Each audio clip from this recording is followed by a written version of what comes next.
శాంతి. ఈరోజు మురళి డేట్ 14/12/2023. బాబా చెప్తున్నారు, మధురమైన పిల్లల్లారా, తమ సౌభాగ్యాన్ని తయారు చేసుకోవాలి అంటే ఈశ్వర్య సేవలో తత్పరులవ్వండి. మాతలకు కన్యలకు తండ్రికి సమర్పితం అవ్వాలి అనే తీవ్ర ఉమంగము రావాలి. శివశక్తులు తండ్రి పేరును ప్రసిద్ధం చేయగలరు. ఈరోజు ప్రశ్న: కన్యలందరికీ బాబా ఏ శుభ సలహాను ఇస్తున్నారు? జవాబు: ఓ కన్యల్లారా, మీరిప్పుడు అద్భుతాన్ని చేసి చూపించండి. మీరు మమ్మా సమానంగా అవ్వాలి. మీరిప్పుడు ప్రాపంచిక కీర్తి ప్రతిష్టలను వదులుకోండి, నిర్మోహులుగా అవ్వండి. ఒకవేళ అదర్ కుమారీలుగా అయితే మచ్చ ఏర్పడుతుంది. రంగురంగుల మాయ నుండి మిమ్మల్ని మీరు రక్షించుకోవాలి. మీరు ఈశ్వర్య సేవ చేస్తే వేలాది మంది వచ్చి మీ చరణాలపై పడతారు. ఓం శాంతి. శివశక్తులైన మీరు ఉప్పొంగి ప్రవహించేవారు.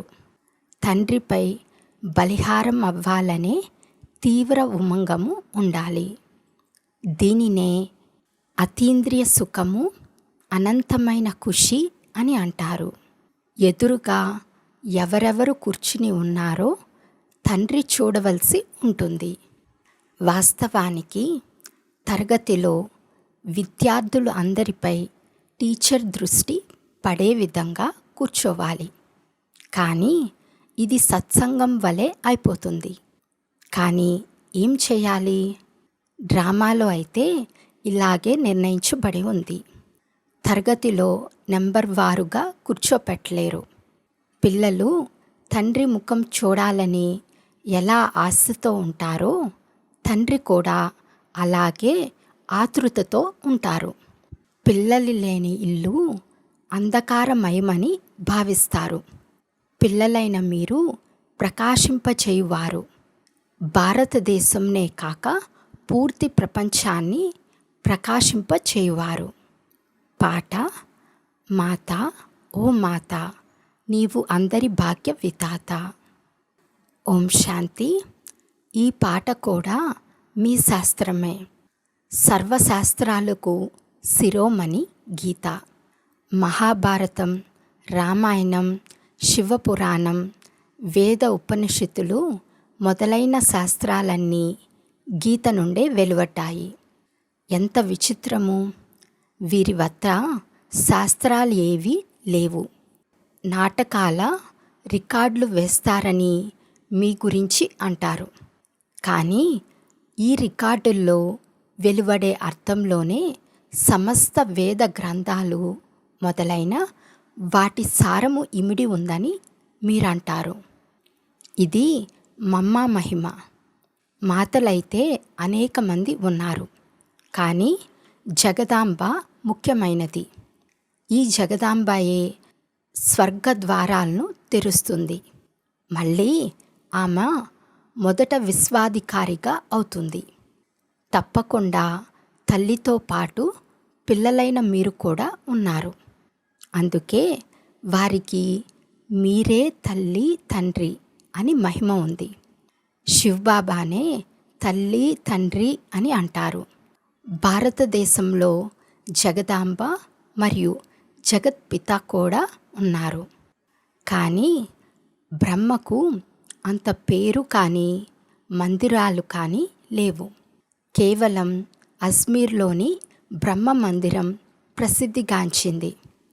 అక్కడ బ్రాహ్మణులు కూడా ఉంటారు. బ్రాహ్మణులు 2 రకాలుగా ఉంటారు: సారసిద్ధ బ్రాహ్మణులు మరియు పుష్కర్ణి బ్రాహ్మణులు. పుష్కరంలో ఉండేవారిని పుష్కర్ణి బ్రాహ్మణులు అని అంటారు. కానీ ఆ బ్రాహ్మణులకు ఇది తెలియదు. మేము బ్రహ్మ ముఖవంశావళి బ్రాహ్మణులమని అంటారు. జగదాంబ పేరు చాలా ప్రసిద్ధమై ఉంది. బ్రహ్మను గురించి అంతగా తెలియదు. ఎవరికైనా చాలా ధనం ప్రాప్తిస్తే సాధు సత్పురుషుల కృప అని భావిస్తారు. ఈశ్వరుని కృప అని భావించరు. నేను తప్ప మరెవ్వరూ కృప చూపించలేరని తండ్రి చెప్తున్నారు. మనమైతే సన్యాసులను కూడా మహిమ చేస్తాము. ఒకవేళ సన్యాసులు పవిత్రంగా ఉండకపోతే భారతదేశం కాలిపోయి మరణించేది. కానీ సద్గతి దాత అయితే ఒక్క తండ్రి మాత్రమే. మనుషులకు సద్గతిని కలగచేయలేరు. శీతలైన మీరందరూ శోకవాటికలో ఉన్నారని బాబా తెలిపించారు. దుఃఖంలో శోకం కలుగుతుంది కదా. జబ్బులు మొదలైనవి వచ్చినప్పుడు దుఃఖం కలుగుతుంది కదా. వ్యాధి పాలైతే ఎప్పుడు బాగవుతానని సంకల్పాలు నడుస్తాయి. అలాగే జబ్బుతో అయితే ఉండాలని అనిపించదు. నయము చేసుకోవటానికి ప్రయత్నిస్తారు. లేకుంటే మందులు మొదలైనవి ఎందుకు తీసుకుంటారు? పిల్లలైన మిమ్మల్ని ఈ దుఃఖాలు, జబ్బులు మొదలైన వాటి నుండి రక్షించి కానుకనిస్తారు బాబా. మాయ రావణుడు మీకు చాలా దుఃఖంనిచ్చాడు. నన్ను సృష్టి రచయిత అని అంటారు. దుఃఖం ఇచ్చేందుకే భగవంతుడు ఈ సృష్టిని రచించాడా అని అందరూ అంటారు. స్వర్గంలో ఇలా అనరు. ఇక్కడ దుఃఖం ఉన్నందున భగవంతుడు ఎందుకు ఈ దుఃఖ సృష్టిని రచించారు? ఇక వేరే పనే లేదా అని మనుషులు అంటారు. కానీ తండ్రి అంటారు, ఇది తయారైన సుఖ దుఃఖాల, ఓటమి గెలుపుల ఆట. ఇది భారతదేశంపై రావణుల ఆట. భారతదేశము రావణునితో ఓడిపోయింది. మళ్ళీ రావణుణ్ణి జయించి రామునిదిగా అవుతుంది. శివబాబాను రాముడని అంటారు. అర్థం చేయించేందుకు రాముని పేరును, శివుని పేరును తీసుకోవలసి ఉంటుంది. శివబాబాయే పిల్లల నాథుడు. వారు మిమ్మల్ని స్వర్గాధిపతులుగా చేస్తారు. స్వర్గప్రాప్తియే తండ్రి వారసత్వము. అందులో పదవులున్నాయి. స్వర్గంలో అయితే దేవతలే ఉంటారు. అచ్చా, స్వర్గాన్ని తయారు చేసే వారి మహిమను వినండి. పాట. ఈ జగదాంబాయే భారతదేశపు సౌభాగ్య విధాత. ఆమెను గురించి ఎవరికీ తెలియదు.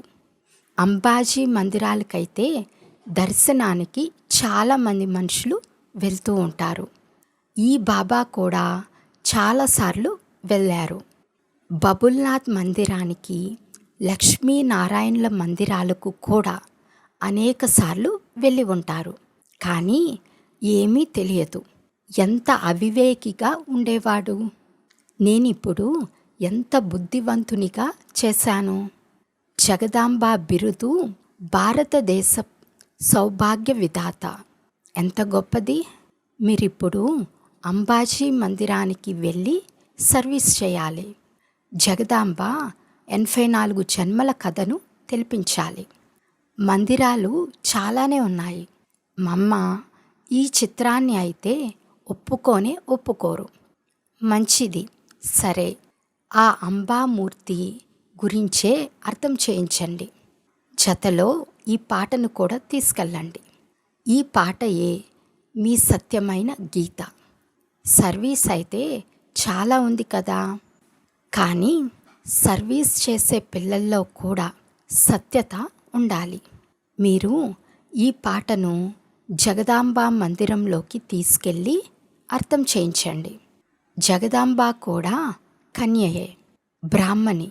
జగదాంబకు ఇన్ని భుజాలు ఎందుకు చూపించారు? ఎందుకంటే వారికి అనేక మంది సహయోగి పిల్లలున్నారు.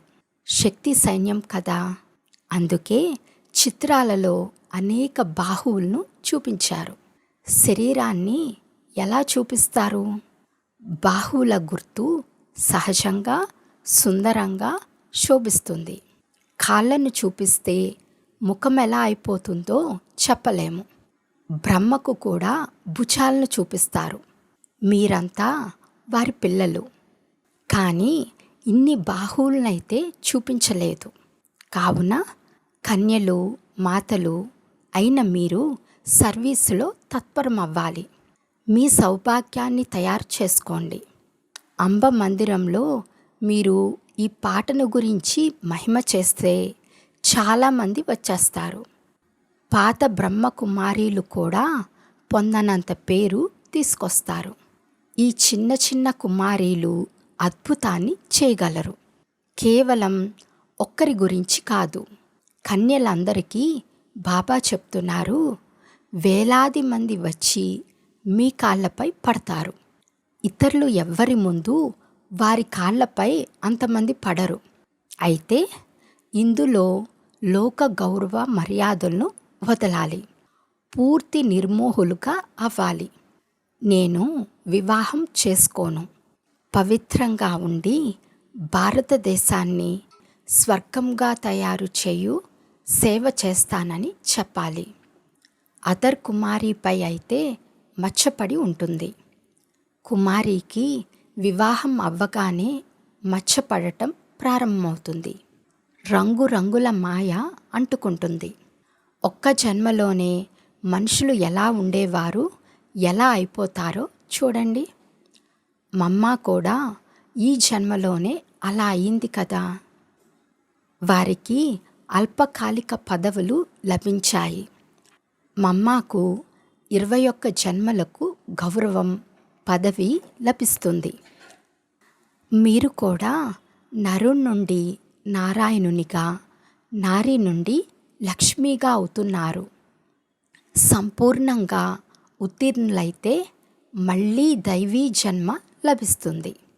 వారికైతే అల్పకాల సుఖం ఉంటుంది. అందులో కూడా ఎంత చింత ఉంటుంది.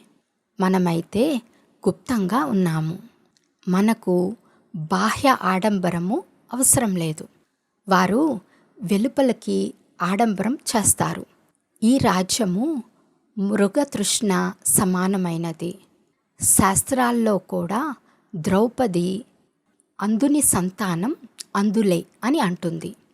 ఇప్పుడు దేనినైతే రాజ్యమని భావిస్తున్నారో అది సమాప్తమయ్యే ఉంది.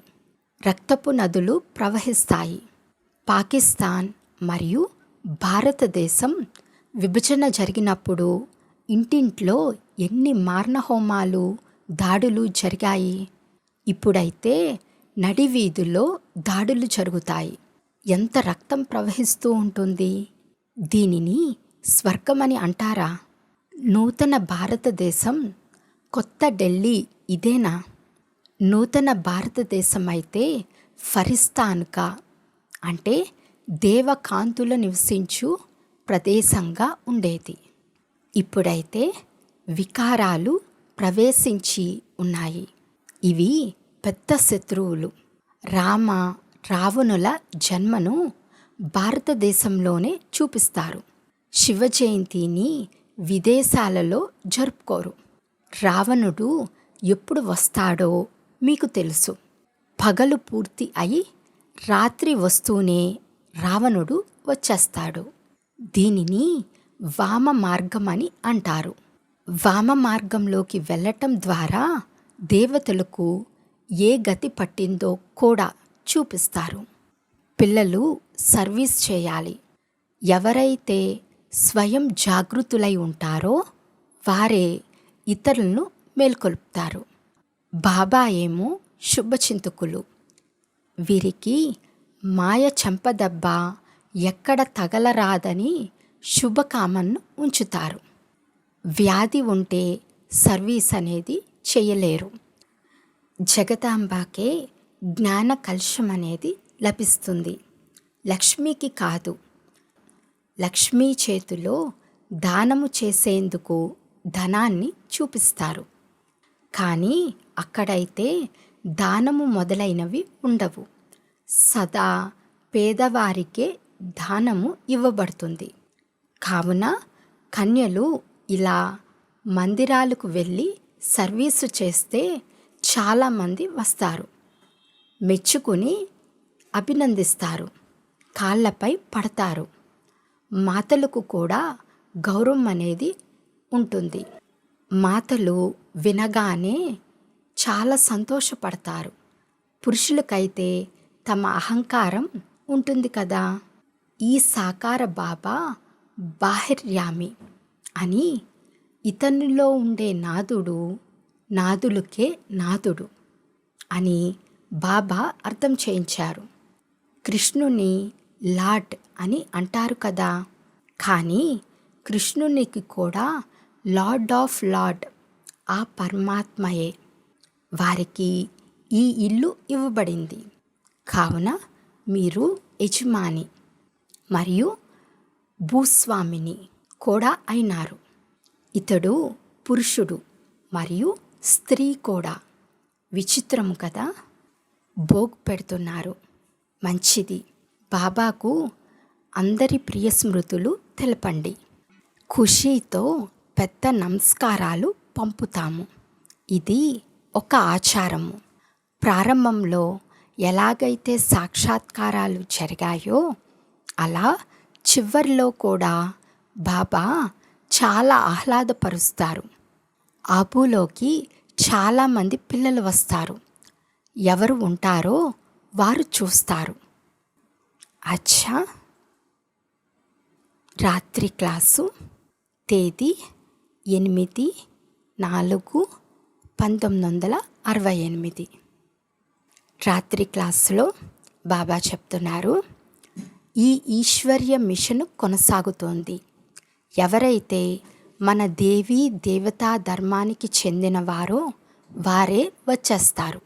వారిది మిషనరీ అంటే క్రైస్తవులుగా అయిన వారికి ఆ క్రైస్తవ వంశంలో సుఖం లభిస్తుంది, మంచి జీతము లభిస్తుంది. కనుక అనేక మంది క్రైస్తవులుగా మారిపోయారు. భారతవాసులు ఇంత జీతాలు మొదలైనవి ఇవ్వలేరు. ఇక్కడ లంచగొండితనము చాలా ఎక్కువగా ఉంది. లంచము తీసుకోకపోతే ఉద్యోగాన్నే ఊడగొట్టేస్తారు. ఇటువంటి పరిస్థితుల్లో ఏమి చెయ్యాలని పిల్లలు తండ్రిని అడుగుతారు. యుక్తితో పని చేయండి, ఆ ధనాన్ని శుభకార్యంలో ఉపయోగించండి అని బాబా చెప్తారు. పతితులైన మిమ్మల్ని పావనంగా చేయండి, విముక్తిని కలిగించండి, ఇంటికి తీసుకెళ్ళండి అని ఇక్కడ అందరూ తండ్రిని పిలుస్తారు. తండ్రి తప్పకుండా ఇంటికి తీసుకెళ్తారు కదా. ఇంటికి వెళ్ళేందుకే ఇంత భక్తి మొదలైనవి చేస్తారు. కానీ తండ్రి వచ్చినప్పుడే తీసుకెళ్తారు. భగవంతుడు ఒక్కరే. అందరిలో భగవంతుడు వచ్చి మాట్లాడరు. వారు సంగం యుగంలోనే వస్తారు. ఇప్పుడు మీరు అటువంటి విషయాలను నమ్మరు. ఇంతకుముందు అంగీకరించేవారు, ఇప్పుడు మీరు భక్తి చెయ్యరు. మొదట మేము కూడా పూజలు చేసేవారము, ఇప్పుడు మమ్మల్ని పూజ్య దేవతలుగా చేసేందుకు తండ్రి వచ్చి ఉన్నారని మీరు చెప్తారు. సిక్కులకు కూడా అర్థం చేయించండి. మనుషుల నుండి దేవతలుగా అని గాయనమైతే ఉంది కదా, దేవతలకు మహిమ ఉంది కదా. దేవతలు సత్యుగంలో ఉంటారు. ఇప్పుడిది కలియుగము. తండ్రి కూడా సంగమ యుగంలో పురుషోత్తములయ్యే శిక్షణను ఇస్తున్నారు. దేవతలు సర్వోత్తములు, అందుకే అంతగా పూజిస్తారు. ఎవరినైతే పూజిస్తారో వారు ఎప్పుడో ఉండి వెళ్ళారని, ఇప్పుడు లేరని అర్థం. ఈ రాజధాని అయితే గడిచిపోయి ఉందని భావిస్తారు. ఇప్పుడు మీరు గుప్తంగా ఉన్నారు. మనము విశ్వానికి అధిపతులుగా అవుతామని ఎవ్వరికీ తెలియదు. మనము చదువుకొని ఇలా అవుతామని మీకు తెలుసు. కావున చదువుపై పూర్తి గమనం ఉంచాలి. తండ్రిని చాలా ప్రీతితో స్మృతి చేయాలి. బాబా మనల్ని విశ్వాధిపతులుగా చేస్తున్నారు అంటే ఎందుకు స్మృతి చేయము? మళ్ళీ దైవీ గుణాలు కూడా కావాలి. అచ్చా, మధురాతి మధురమైన అపురూపమైన పిల్లలకు మాతాపిత బాప్దాదాల ప్రియ స్మృతులు మరియు గుడ్ మార్నింగ్. ఆత్మీక పిల్లలకు ఆత్మీక తండ్రి యొక్క నమస్తే. ఆత్మీక తండ్రికి ఆత్మీక పిల్లల యొక్క ప్రియ స్మృతులు మరియు నమస్తే నమస్తే నమస్తే. ధారణ కొరకు ముఖ్య సారము. ఫస్ట్ పాయింట్, ఈ ప్రపంచంలో బాహ్య అలంకారాన్ని చేసుకోరాదు. షో పనికిరాదు. సంపూర్ణంగా ఉత్తీర్ణులయ్యేందుకు గుప్త పురుషార్థము చేస్తూ ఉండాలి. సెకండ్ పాయింట్, ఈ రంగురంగుల ప్రపంచంలో చిక్కుకోరాదు. నిర్మోహులుగా అయ్యి తండ్రి పేరు ప్రసిద్ధం చేసే సేవ చేయాలి. సర్వుల సౌభాగ్యంను మేల్కొల్పాలి. ఈరోజు వరదానము. దిలారాముడైన తండ్రి స్మృతి ద్వారా 3 కాలాలను మంచిగా చేసుకునే ఇచ్ఛాముక్త భవ. విస్తారము. ఏ పిల్లలు హృదయంలో ఒక హృదయాభిరాముడైన తండ్రి స్మృతి ఉంటుందో వారు సదా వాహ్ వాహ్ అనే పాటలు పాడుతూ ఉంటారు. వారి మనసు ద్వారా స్వప్నంలో కూడా అయ్యో అనే శబ్దము వెలువడదు. ఎందుకంటే జరిగిపోయింది వాహ్, ఏం జరుగుతూ ఉందో అది కూడా వాహ్, ఏం జరగపోతుందో అది కూడా వాహ్.